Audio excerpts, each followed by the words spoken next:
I'd say it's about time to cap off this little back to retro marathon with a Sonic game that had the potential to be so much more than it turned out to be. Sonic 4 should have been the Genesis fans' dream game. A back to basic Sonic game. Shit, if Mario and Mega Man did it so well, then surely Sonic can reclaim his former glory? Again? But no, instead it was a gong show with whiny fans, and the game itself was a constant reminder of, hey, you like the Genesis games, right? You remember those memorable elements, right? But unlike Generations, where it was exciting and really cool to see these old elements, Sonic 4 felt like it was pandering to its user base instead of actually trying to be a sequel to Sonic 3 and Knuckles, arguably considered the best Sonic game in existence. Those are really big shoes to fill when you think about it. So back when this game was announced, this game had quite a few haters at first, and probably for one of the stupidest reasons ever. No, I mean like really fucking stupid.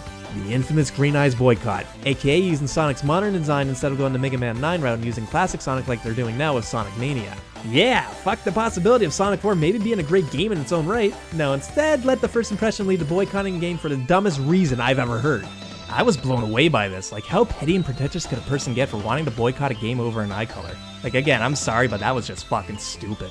Thankfully, that had died down a bit, and the complaints this game got afterwards were understandable, such as the physics. A lot of people didn't like the fact that Sonic could pretty much walk on walls, or hated the fact that he lost all momentum whenever he jumped. Personally, this didn't bug me too much, as I still felt Sonic controlled pretty good, and I feel anyone who says Sonic 4's physics makes Part 1 unplayable is just a drama queen if you ask me.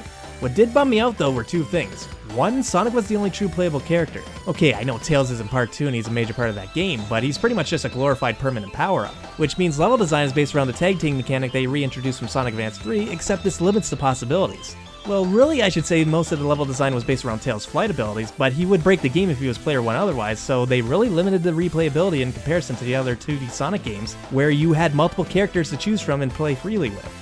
But even that's nothing compared to Sonic 4's biggest problem, which is it has no identity. Barely anything in either of these two episodes are original. Episode 1 is not Green Hill Zone, not Casino Night Zone, not Labyrinth Zone, and not Metropolis Zone with previous boss fights that have a pinch portion now. And Episode 2 is the same thing, just this time they try to combine old level themes to make them seem new. Or in this case, didn't even try. The only thing original was Episode 2's bosses, and the one from Episode 1 now that I think about it. That's it. Like I mentioned, the tag team gimmick was just borrowed from Sonic Advance 3, or I could even say Knuckles Chaotix. And the special stages and the enemies were just rehashes from the Genesis games. This game is trying to pull a let's go down memory lane, but it's your old Sonic Genesis memories without the nostalgia. Given the Sonic series has been known for reusing similar themes, but they still try to put a twist on it. Sonic 4 didn't even try, and it certainly lacks the quality and originality of most other games in the series.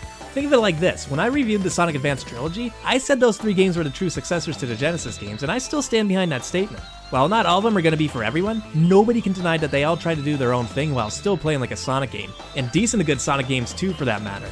Sonic 4 isn't a bad game by any means, it's not buggy or glitchy to where it's unplayable, but it's a mediocre game simply because it played too safe instead of trying to progress the 2D series.